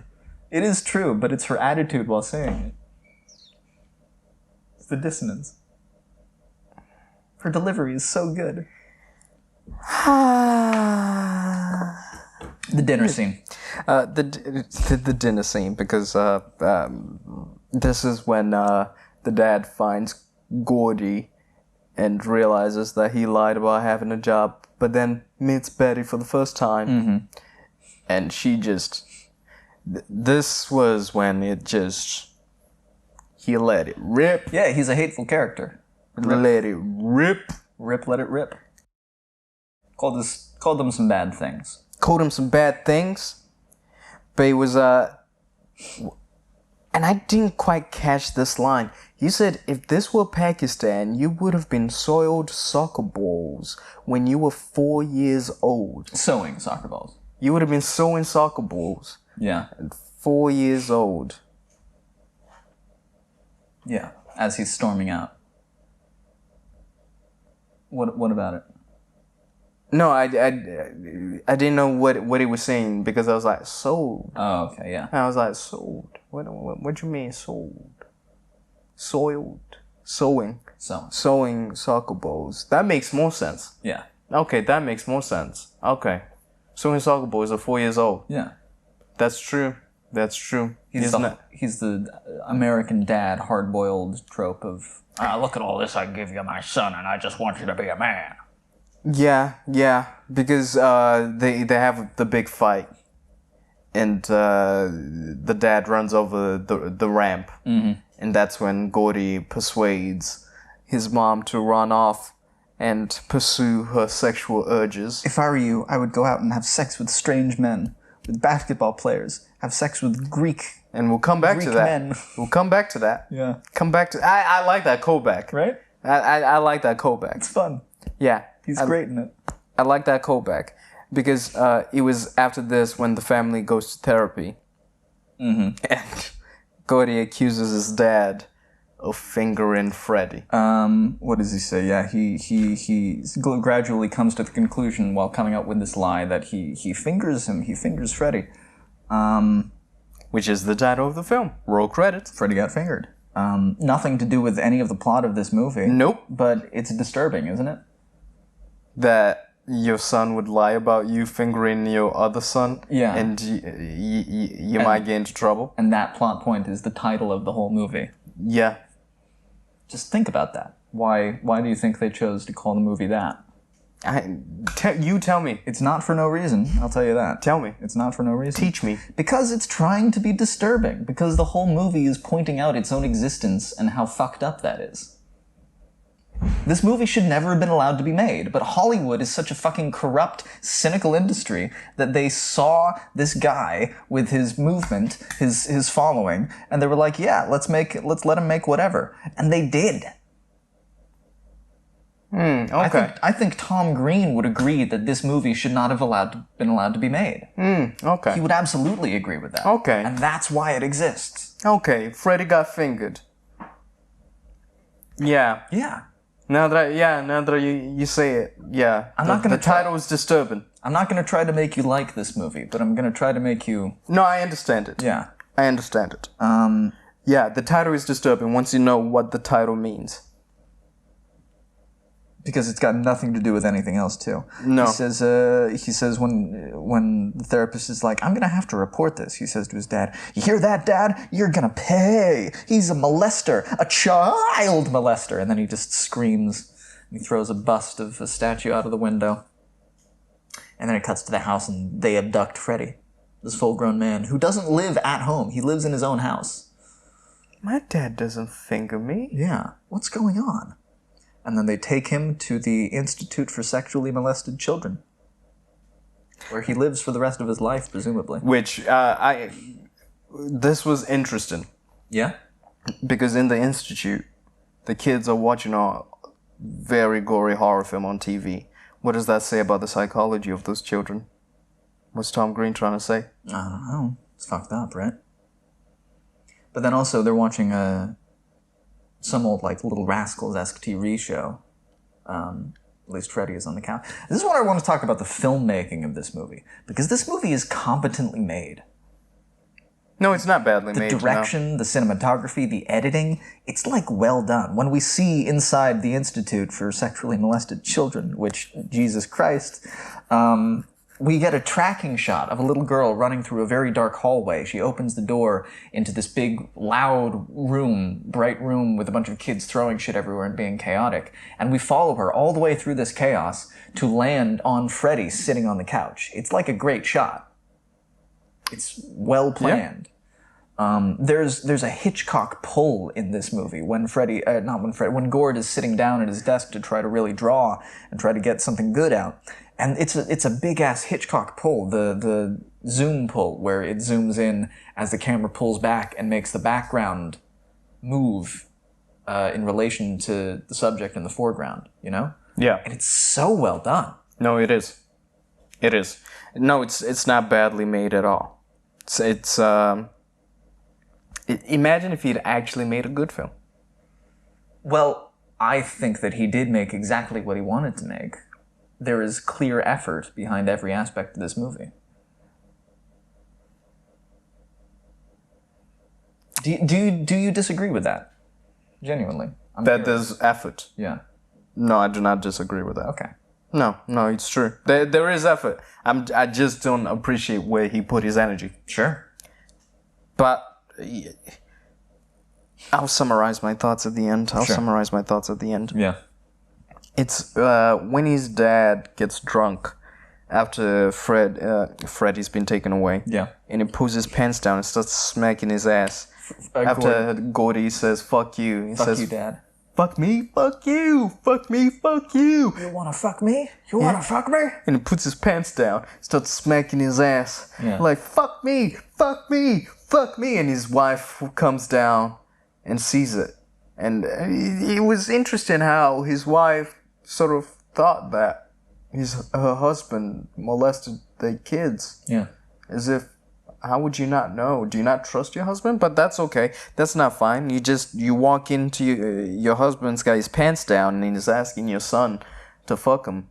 Yeah, I guess you would think he is molesting your children, and you are gonna leave and your children to your husband who's molesting them. Yeah.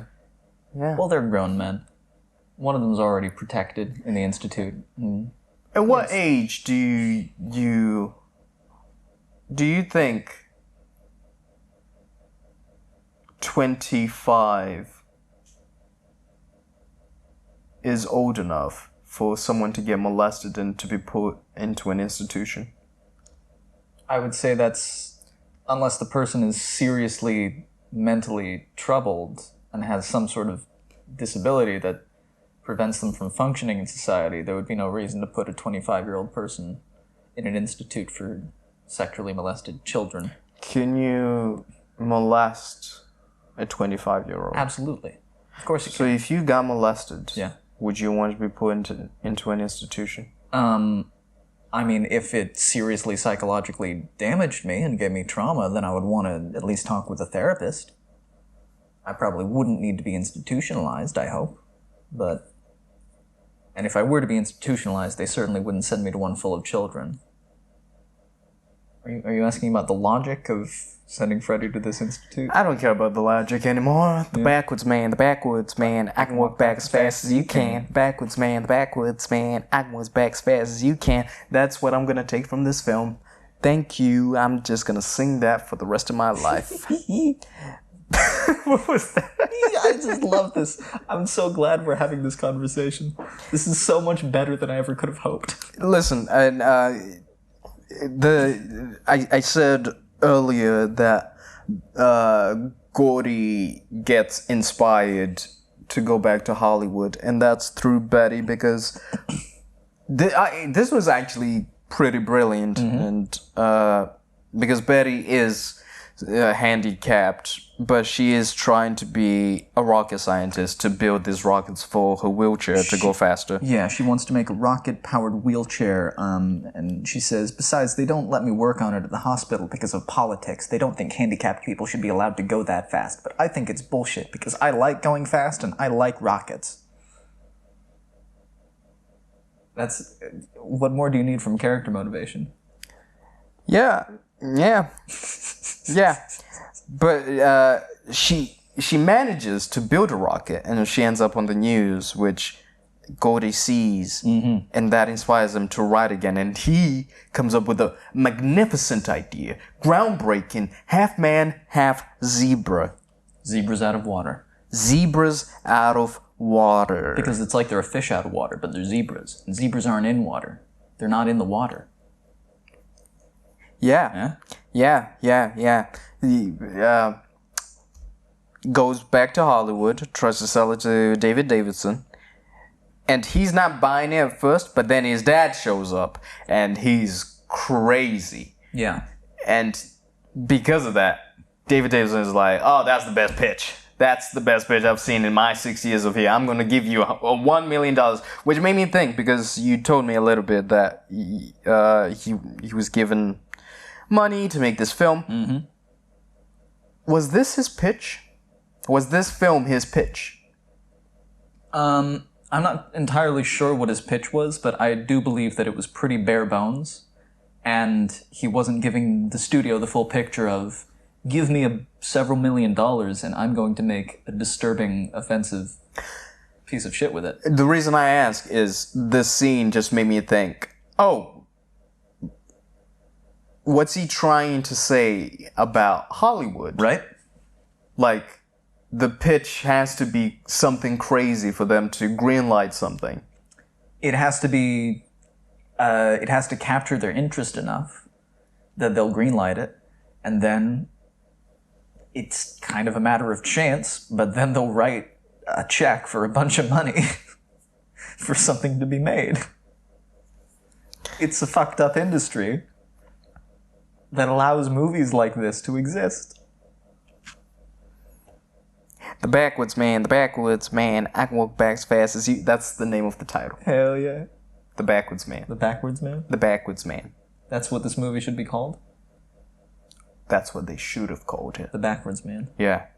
That's probably a better title. Yeah. It's got thematic levels to it. Yeah. Because he's like going through Hollywood, but backwards. Yes. He's failing upwards. Yes. Right? And then you just have the scene of him doing the backwoods man. I can walk back as fast as you can. Backwards man. Oh my God. He uses the money. He goes to the bank back home where his friend works, and says, I need $100,000 in cash, just put the rest in my checking account, in a really weird voice. He rents a helicopter, and they play Ride at the Valkyries, I'm pretty sure it's an Apocalypse Now reference. Yeah. He flies outside Betty's apartment, tells her to go up to the roof, and he gives her a bag of jewels, which is when she says, I don't care about the jewels. Even if you were poor, all I would want to do is stay at home and suck your cock. Ain't she beautiful? Isn't that what every man wants? That's what movies think every man wants. Which is why this movie is giving her such simplistic, stupid motivations. It's reducing her to this caricature of a person that movies do, or did, at least in those days, so often. They did this for a reason. They made her like this for a reason. Oh, God. It's not just crass. It is crass, but it's not just crass. It is true. It is true. It's one of my favorite jokes in the movie, but when he tells her to go up to the roof, and you think he's about to, give this big old confession to her, and he steps out of the helicopter and he starts talking, but it's the helicopter still, so you can't hear him. And the audio is so quiet. Is that when a man loves a woman starts playing? I can't remember exactly. It's right when they're on the roof, and we get some great establishing, sweeping wide shots of them. And I'm telling you, the genre play in this movie, the people who made this really knew what they were doing.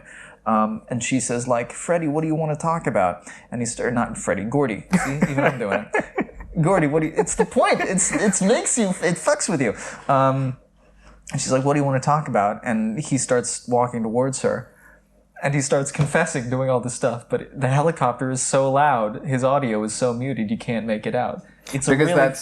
That's what it should be. Yeah. That's what it should be. It's what it should be, but movies don't do that. Yeah. But this is taking that to the logical conclusion. Yeah. It's a really funny audio joke. No, that is true, because that does bug me. Even when you see characters talking, but they're too far away, and you can tell, there's no fucking way you heard that. No fucking way. It's too quiet. You need to speak louder. Yeah. It fucking pisses me off. I'll give them that. They've got a few points from me. Got a few points from me. But it's how reckless he spends all his money. Yeah. Then we cut to him. He's got a construction crew outside his house. After SWAT team breaks into his own house, turns out all the lights, and trank shots his dad. Yeah. He's outside with the construction crew, and the construction guys... Could he not see him? Rip Torn? Yeah. No, because it was dark. Because he turned on all the lights. But there was the moon shining outside. Yeah, but he was in the shadows. Gord was So in the you're shadows. telling me you couldn't see that there's someone right in front of you? Just because they were in black? Why are you thinking about it this much, Tori? I know.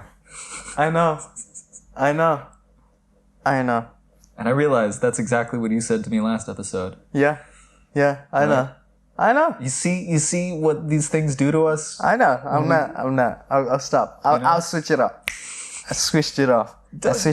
Feel free to hold on to it if you want. No, I'll switch it off. Switch it off because he used the rest of the. Well, he's talking to the construction worker, but you don't know what he's asking the construction worker to do. No, he's like, it's gonna cost $750,000. The easiest way would really be to do this. And he's like, listen, money is no object, okay? Because I had $1 million, and I spent $150,000 on jewels, and I spent $100,000 to rent a helicopter, okay? And yeah, $750,000, that's all my money gone. That's $1 million gone, yeah? So, easy come, easy go, yeah? Sort of awkwardly laughs it off. You can tell that he's going through a crisis about how he's wasting all his money. Much like Is that how you can tell? I thought he was just doing the Gordon thing. Well, the Gordy thing is a specific manic nervous character that is diving into his own insecurities all the time. He's riffing to try to keep himself afloat above his insecurities. Okay. Because he's using the money to move the house to Pakistan. Yeah, we get a fade to black. Would have been so much easier to just... Oh, yeah, you hate that. We get a fade to black, but then we get the text on screen 1 week later. And this is the entire movie in a nutshell. That 1 week later is not centered in the middle of the screen. It is slightly offset upwards and to the right. Yeah. In a way that you would have to purposefully do it that way. Yeah. If you're in an editing software, it automatically centers those things in the middle of the screen. Yeah. You have to choose to change it. It's so subtle. It's so genius.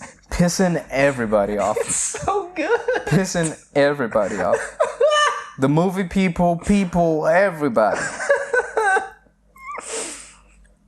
But he moves the house to Pakistan, which goes back to if you were in Pakistan, you'd be sewing soccer balls when you were 4 years old. Yep. And that's where you get the elephant scene, where the juice, the juice is loose. Elephant sperm. The juice is loose. Get it? Because the juice was loose. Yeah. It let loose. Another animal in That sexual context. That one was not a real elephant's penis. Was it not? No, that was a prop that they hooked up to a tube. Why could they not get a real elephant's penis? I mean, I'm sure they could have, but they needed it to, blast copious amounts of semen onto ripped Wait, corn. did the horse not do it then? Or am I thinking? Was I thinking about the elephant? See, I don't remember the horse ejaculating. So he just rubs it? Yeah, he rubs it a bunch. That's it. I think that's it for the horse scene. Oh, I thought you did it for both. Should have done it for both. I think the only ejaculation is the elephant's. No, we might need to take some more time to rub the horse's penis to get right. If you only got a few minutes, a few seconds, but you can edit it in a way. Yeah. I don't know exactly what it takes to do that because that is an industry. Selling horse sperm is an entire industry. It's a very, very lucrative industry because if you've got a thoroughbred horse good for racing or something like that, then you can sell that for hundreds of thousands of dollars. And it's a whole... I don't think that's how they do it. I don't think it's manually operated. I think they have equipment for it. To get a horse penis. Horse sperm, yeah. Horse sperm. Yeah. What they get taken for hostage. Yeah, they get taken hostage. And going back to Gordy telling his mom to pursue her sexual pleasures. Like, why don't you go with the basketball player? If I were you, I would go out and have sex with strange men. I would have sex with basketball players. And what do you see her with? Shaq. Shaq, baby. Shaq acting, son. Shaq is acting. He's doing a decent job in this. Shaq-a-thon. He's funny. Shaq-a-thon. He's fucking funny. His mom is all upset because she's seeing her son and an ex-husband taken hostage.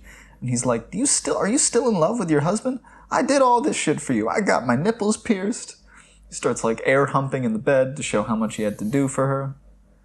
And then she just hits him on the shoulder and he turns over, rolls over in bed looking very sad. He's all upset. Shout out to Shaq. It's really funny. He's great. Yeah, okay. Listen. Shaq didn't amuse you at all? No. Listen, not everyone needs to act. That's all I'm gonna say. No, I wouldn't put him in a real movie. I liked it that it was a callback too early. Yeah. I thought that was nice. That was nice. But they come home. Yep. They get home. They're freed. They come back on a plane. We see the crowd gathered outside the plane. And they're holding various signs that say, "You rock my brown hole," and "When the fuck is this movie going to end?" Yeah, that's what I was thinking as well. This movie knows exactly what it is. Yeah, that's what I was thinking as well. Everything you're feeling, it wanted you to feel. Yeah. I don't know if that's good or bad. I think I think you should rewatch this movie in a year or two and see how you feel about it then, having gone through the initial reaction. Yeah. You know what? You're probably right. I'll probably enjoy it the second time. Maybe. And at the same time, I'll watch Master of Disguise again and see if I can go with it. Is this the end? I mean, I could point out a few more things. Yeah. We skipped over... There's some great little bits of writing in this when he's at Betty's apartment and she's trying to suck him off again, and he just wants to go out on a normal date. And he says, "It's crazy. This is the second date we haven't even gone out on yet. And if you do what you're planning on doing, you'll have sucked 200% more times than we've gone out on dates. And I just think that if we went out on at least one date and you didn't do any sucking right now, that'd make the whole sucking to date ratio much more balanced, you know?" And that's just an amazing line. Was that math correct? Yeah, 200% more times. Twice as many times. Yeah. Okay. Yeah. Okay. Yeah. That's what I mean when I say his improv rambling sometimes, there's gems in there. 200% or more times of sucking cock than a real date. Yeah, and we've gone out on dates. That's true. Drew Barrymore, when... Oh, yeah, Drew. Yeah. Drew plays the receptionist. Yeah? At the animation studio. At the animation studio, of which the first one you... Because I didn't know if she was going to play the love interest or what. But she's only in 2 scenes. Yeah. In the first one, he's trying to find a way in to talk to Dave Davidson. And he says, Dave Davidson's out for lunch? His wife is dead. And they immediately believe him. And he keeps going with it. And he says, I didn't know if she believed him or if she was playing along, but then it turns out that she actually believed him. Oh, yeah, she believed him. And then he says, "I'm Quincy. I'm with the coroner's office. I'm like a police officer. I'm like a police officer." Which is a lot of what this movie is trying to make you think. It's like that, you know? It's like that. And he then starts to hit on her, and then she turns on him and screams, "You're a skinny loser. Someone call security. Shit! Ah!" And she just screams off camera. And it's great. The backwards man, I can walk back as fast as you can. Backwards man, I can walk back as fast as you can. I think I need to show you some of the internet comedy that I like, for you to understand why this movie does to me what it does. I need to be in the right mood. Sure. Right mood. The dad zebra centaur ripping his son's jaw off, and then graphically and brutally dragging him through the road, scraping his teeth down to the gums. Oh, yeah. Which, I can see why that would be popular. It's very sort of like early 2000s Ren and Stimpy style, but to an extreme. Yeah. Yeah. I didn't get the story he was pitching. You're not supposed to. It's not a real pitch.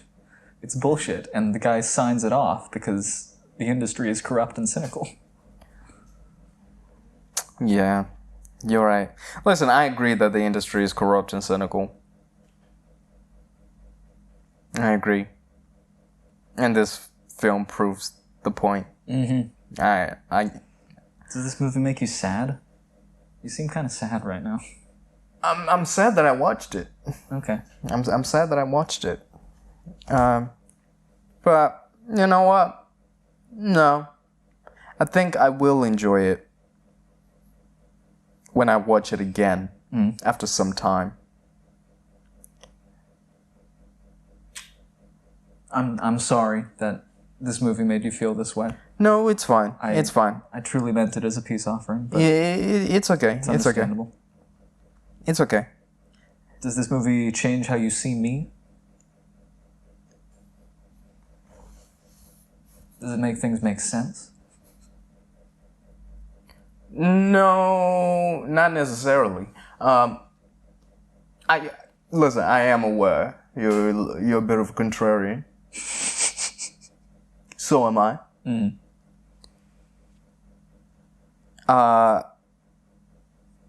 On the level that you're talking about this film on, I can see why you like it. Okay. Because you're willing to admit it's not a good film, and that's the point. And that's why you love it. It is well made. Yeah, But it's not appealing. it's not appealing, and that's on purpose, and that's why you like it. And I can understand that. And as someone who's seen this before, I can understand that as well. But yeah, I'm just I hope you enjoy the next pick. Do you want to reveal what that is? Oh, the next pick. Yeah, because I think we're good here. I think we can move on. From Yeah? this. Okay. I don't have much more to say about Yeah? Well, it's a masterpiece. this next pick. Yeah? Okay. Steel. Oh, fuck yeah. In celebration of Shaquille O'Neal. Hell yes. Yeah. Let's do it. I've never seen it, but... Never seen it? No. Now, I am a fan of the comic book character Steel. Have you seen the film? No.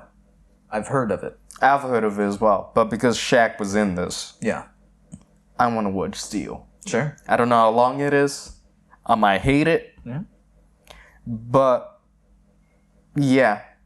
I don't know. Maybe it's an escalation of the war. Maybe it's a peace offering. I'm not expecting great things. Me neither.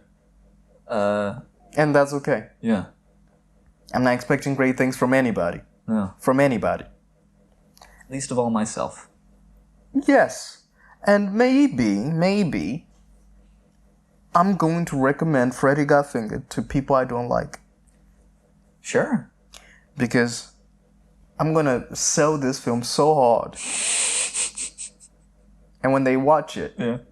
they'll be like, I hate you. They'll be like, you didn't get it? It's speaking to you on so many different levels. It's talking about the Hollywood system and how fucked up it is. Yeah. And Yeah. Send them to me. I'll help them find the light. the backwoods man, I go back as fast as you can. The backwoods man, I go back as fast as you can. Daddy, would you like some sausage? Daddy, would you like some sausages? Some truly haunting moments in this movie. What? Do you not remember the sausage scene? Oh, yeah, When- when he had the stakes on his ears and he was Yeah. playing. Because Betty tells him that when he's drawing, he needs to relax. He should play some music and eat some food. And he's like, how could I do all of those things at once? I only have 2 hands. So he rigs up a system to eat food, play music, and draw at the same time, which involves pulleys, strings, hanging sausages. Really Well- disconcerting stuff. Yeah, you know what? Shout out to Tom Green. This movie was nominated for 7 Razzies, as well as the Worst Picture of the Decade, and it won a whole bunch of Razzies. Won like 5 out of those. Worst Screenplay, Worst Actor, Worst Director, both being Tom Green. Worst Screen Couple being any animal that he abuses. That's funny. The deer carcass thing, that is disturbing to me. I hope that they didn't kill a deer for this movie. No, it's already dead. It's already dead? Yeah, it's already dead. It's lying in the road. Did they just find a deer carcass in the middle of the road and then use it? I don't know. That's a great point. I wonder how they got that dead deer. Wow. That's a great point. Yeah. right. Did they find one because he cuts it up? Yeah. But it was a real deer, was it? It's a real carcass. Interesting. It won Worst Picture. Rip Torn was nominated for Worst Supporting Actor, as were Drew Barrymore and Julie Hagerty, who plays the mom. Yeah, people hated this movie. It's I can see why. Morally, it's reprehensible. Legally, it's questionable. And personally, I fucking love it. I'll take back what I said about the exec who greenlit this. Yeah. Because if Tom Green it's like the studio Yeah. with the guy who says, I think I went into this job because I love movies, but I think it's my job to ruin them. Yeah. If he was like, I feel the exact same way. Let's just make a film to just fuck it all up, yo. Trojan horse this shit. Yeah. If it's the blaze of glory, like, yeah, let's go through it. I don't mind a suicide bomber. It depends on what their ideology is and who they're hurting. Oh, he's hurting himself. Yeah. In this, he's hurting himself. Because Hollywood is still going. Yeah. They're still doing the same things. It didn't stop anything. The machine's too big to be stopped. Yeah. It's important to voice these things every now and then. And clearly he didn't make enough money for enough people to see it. It's become a cult classic. But this is the first time I actually saw it. I never heard of it prior to this. Oh, okay. I mean, yeah, it's a very cult classic, but floats around on the internet. Watch some of Tom Green's stuff. It'll give you context. Just before we go, there's a PG cut of this movie. Oh, I don't want to watch that. Well, it's 3 minutes long. And it has a lot of excessive narration from Tom Green. I can see that. I can see that. It's only going to take a few minutes. Yeah, because there's a lot of blood and a lot of gory stuff that happens in this. Yep, a lot of swearing, a lot of crudity, a lot of crassness, a lot of repugnant shit. It's repugnant, bro. Counterculture. Fuck the system. This is my United States of whatever. This is my United States of whatever. Well, we'll be back with another episode. Steel. I need a break. I need a break from this. But listen to us on Spotify. Mm-hmm. YouTube, Amazon, Apple. Yeah. I mean, watch the film Yeah. for yourself. Yeah. Watch this and Master of Disguise. Yeah. Yes. Because I find it interesting that you hate Master of Disguise. Because I personally feel like they did what they did because the studio wouldn't allow them to make the film they wanted to make. In Master of Disguise? Yeah. And that's what it comes down to for me. What they did was intentionally throw it and serve up shit. But then I would say that... You think that effort put into making something that is bad is worse than no effort put into making something that is supposed to be passable. Yeah, maybe. Is that what... Maybe. I don't know. Maybe I need to sit with that. It's interesting. I am really glad that this movie got that reaction out of you. I didn't expect it. I think it's very interesting. Yeah, I didn't expect it from this film either. Which, credit to it. Sure. Credit to it. It made me feel something. Sure. Made me feel something. I'll take back what I said before where I said I didn't feel... No, I did. I definitely felt something. I feel a certain way. I definitely got a point of view of the film. And I'll take away from it that maybe I'll watch it a year from now and I'll feel differently. And I'll think this is a masterpiece like Master of Disguise. But, I'll see you next time. Peace. Peace. Backwards man, the backwards man. I can walk back as fast as you can. The backwards man, I can walk back as fast as you can.